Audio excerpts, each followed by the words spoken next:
नमस्कार, एक बार फिर से आप सभी का स्वागत है। इस वीडियो के माध्यम से आप लोगों द्वारा पूछे गए एक बहुत ही इम्पोर्टेंट टॉपिक पर मैं डिटेल में जानकारी शेयर करूंगी। काफी सारे लोगों का सवाल था कि कोर्ट मैरिज कर लिया है, लव मैरिज कर लिया है, भागकर शादी कर ली है हमने परिवार वालों के खिलाफ, उसके बाद अगर वो लड़की अपने बयान से बदल जाती है, अपने स्टेटमेंट से मुकर जाती है, कह देती है कि मुझे डरा धमकाकर, दबाव बनाकर या गन पॉइंट पर लेकर शादी की गई थी, ब्लैकमेल करके शादी की गई थी कोर्ट में, तो क्या कोर्ट मैरिज को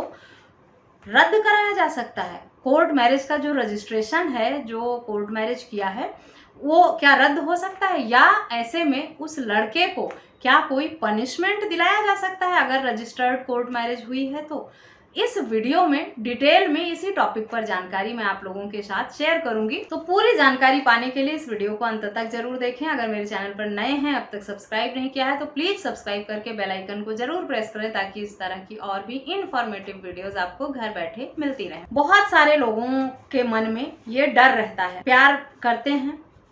शादी करने को भी सोचते हैं, परिवार वाले साथ नहीं देते, लव मैरिज करना चाहते हैं तो परिवार वालों के अगेंस्ट जाके उन्हें शादी करनी रहती है। अब ऐसे में उन्हें लगता है कि क्योंकि समाज और परिवार की चोरी से उन्होंने शादी किया है, तो सोशल शादी उन्हें ना करके कोर्ट मैरिज करनी चाहिए ताकि उनकी शादी का प्रूफ रहे उनके पास कि उन्होंने शादी किया है सच में। क्योंकि परिवार की रजामंदी है नहीं, मित्र रिश्तेदार शामिल नहीं हुए हैं, कल को उनके बीच में कोई मतभेद हो जाता है या विवाद हो जाता है या कोई एक पार्टनर अगर इस दुनिया में नहीं रहता है, तो उस शादी को साबित कर पाना या अपने हक अधिकार ले पाना कानूनी रूप से बहुत मुश्किल हो जाता है, खास तौर पे लड़कियों के लिए। इसीलिए ऐसे में लोग चाहते हैं कि जब परिवार मित्र रिश्तेदार शामिल नहीं है तो हम क्यों ना कोर्ट मैरिज कर लेते हैं। और कोर्ट मैरिज करने की जो प्रक्रिया है वो बहुत आसान है, इतना मुश्किल भी नहीं है। इस वीडियो के माध्यम से मैं बताऊंगी डिटेल में स्टेप टू स्टेप कि किस तरह से कोर्ट मैरिज की जाती है। लेकिन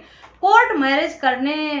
के बाद भी या कोर्ट मैरिज करने से पहले लोगों के दिमाग में बहुत सारे सवाल आते हैं, डर आता है कि अगर उन्होंने कोर्ट मैरिज कर लिया और कल को लड़की के माँ बाप उसे अपने घर उठा कर ले गए और उस पर दबाव बनाया और इस शादी को रद्द कराने को सोचा या लड़के के खिलाफ एफआईआर दर्ज कराने को सोचा कि बहला फुसलाकर, डरा धमकाकर, नशे की हालत में ले जाके शादी करा लिए, तो ऐसे में क्या वो शादी खत्म होती है और उस लड़के पे एफआईआर होती है, उसे जेल होती है, पनिशमेंट होती है? आज की वीडियो इसी टॉपिक पर है। तो सबसे पहले ये जानते हैं कि कोर्ट मैरिज की प्रक्रिया क्या है। जब कोई व्यक्ति मर्जी से या परिवार वालों की सहमति से जिस भी तरह से कोर्ट द्वारा रजिस्टर्ड मैरिज करना चाहता है, तो वो अपने एज प्रूफ, एड्रेस प्रूफ, जैसे आपका आधार कार्ड हो गया, आपकी 10th की मार्कशीट हो गई, आपका डीएल हो गया या पैन कार्ड हो गया, इस तरह का आपका एड्रेस आईडी प्रूफ लगता है। एक ऐसा प्रूफ जो आपकी उम्र बताता हो कि आपकी एज इतनी कंप्लीट हो चुकी है, वो आपको लगाना पड़ता है। यानी एज प्रूफ और एड्रेस आईडी प्रूफ आपको देना होता है। इसके साथ ही साथ के फोटोज लगते हैं, आपको एक एफिडेविट देना होता है कोर्ट में कि आप दोनों लोगों ने पूरे होशो हवास में ये फैसला लिया है और इस रीति रिवाज और रस्मों से आपने यहाँ पर शादी की है, खुशी खुशी अपनी सहमति से, किसी भी तरह का जोर दबाव एक दूसरे पर नहीं है। इस बात की एफिडेविट स्टैम्प पेपर पे बनाकर कोर्ट में लगाई जाती है, जिसमें लड़का और लड़की दोनों के साथ ही 2 गवाहों के भी सिग्नेचर होते हैं, उसमें साथ ही अंगूठे का निशान भी लगाया जाता है और सिग्नेचर भी होते हैं। ये प्रक्रिया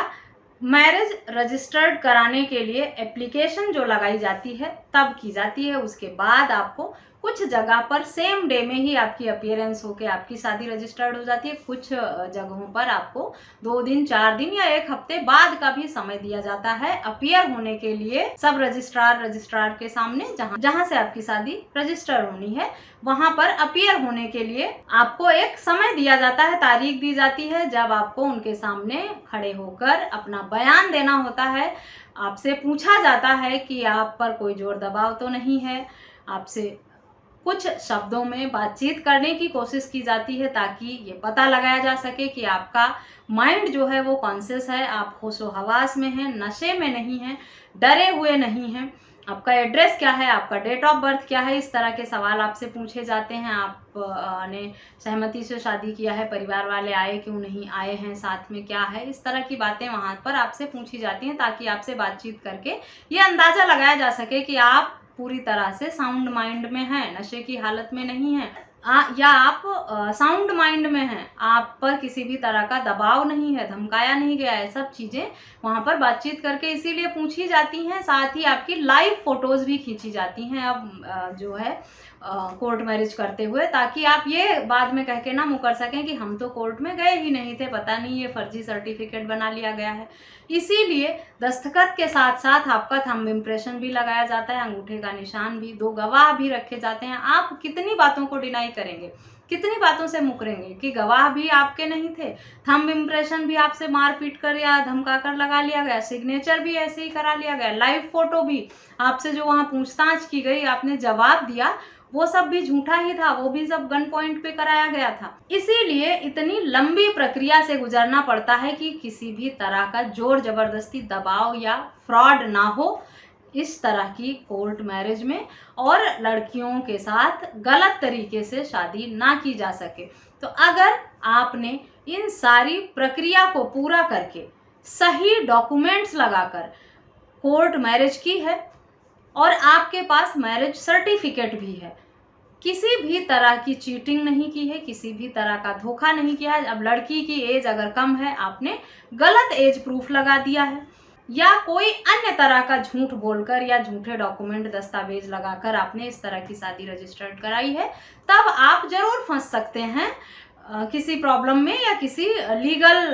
तब आपके खिलाफ जरूर लीगल एक्शन लिया जा सकता है। लेकिन अगर आपने सही तरीके से सभी डॉक्यूमेंट्स पूरे किए हैं, कुछ झूठ नहीं बोला है, कोई फ्रॉड नहीं किया है, कोई हेराफेरी नहीं है इस शादी में, सारी प्रक्रिया से गुजरते हुए एकदम फेयर तरीके से आपने कोर्ट मैरिज की है, तो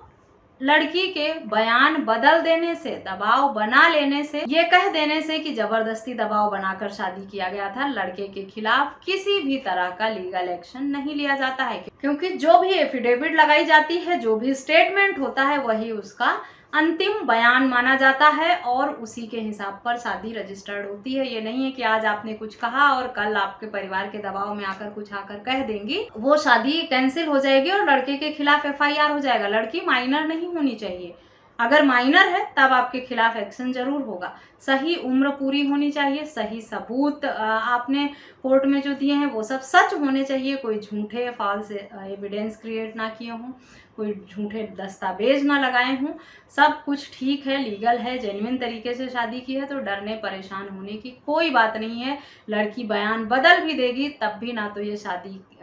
कैंसिल होती है, रद्द होती है, ना ही लड़के के खिलाफ किसी भी तरह का लीगल एक्शन लिया जाता है, कानूनी कार्रवाई होती है, ना उसे जेल होती है, ना परिवार वालों पर किसी भी तरह की प्रॉब्लम आती है, क्योंकि दोनों की उम्र अगर 18 साल से ज़्यादा है, दोनों ने अपनी मर्जी से मजिस्ट्रेट के सामने इस तरह की एफिडेविट देकर, अपना स्टेटमेंट देकर शादी रजिस्टर्ड कराई है, तो फिर उनका स्टेटमेंट बाद में बदला जाए, झूठ बोला जाए, उसके आधार पर कोई प्रॉब्लम क्रिएट नहीं हो सकती। आशा करती हूँ आप लोगों के मन में जो भी डाउट था, डर था कि शादी करने के बाद भी लड़की अगर मुकर गई तो लड़के को जेल होगी क्या, सजा होगी क्या, ऐसा कुछ भी नहीं होने वाला है। बस आपने कुछ गलत ना किया हो, झूठ ना बोला हो, पेपर ना बनाए हों, कोई जालसाजी ना की हो, सब कुछ जेन्युइन है, फेयर है। लड़की का स्टेटमेंट जो है लास्ट मजिस्ट्रेट के सामने, वही मायने रखता है शादी के बाद। फिर अगर उसको नहीं रहना है साथ में या शादी को कंटिन्यू नहीं कराना चाहती है, तो उसके पास अगर ग्राउंड है शादी रद्द कराने का, तो वो शादी को रद्द कराने की मांग कर सकती है, या उस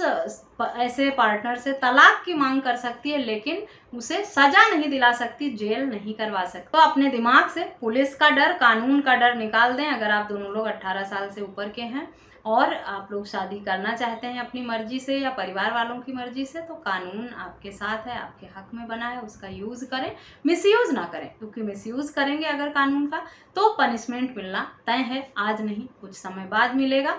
सही तरीके से, जेन्युइन तरीके से काम करें और अपने हक अधिकारों में कानून का सही उपयोग करें। आशा करती हूँ ये वीडियो भी आपके लिए यूजफुल होगी। वीडियो यूजफुल लगी है तो चैनल को सब्सक्राइब करना, अन्य लोगों के साथ शेयर करना बिल्कुल भी ना भूलें। इस टॉपिक पर या किसी अन्य टॉपिक पर कुछ सवाल हैं तो मुझे ईमेल, व्हाट्सएप या कमेंट करके जरूर बताएं। इस वीडियो में बस इतना ही, मिलते हैं नेक्स्ट वीडियो में, तब तक के लिए थैंक यू एंड बाय।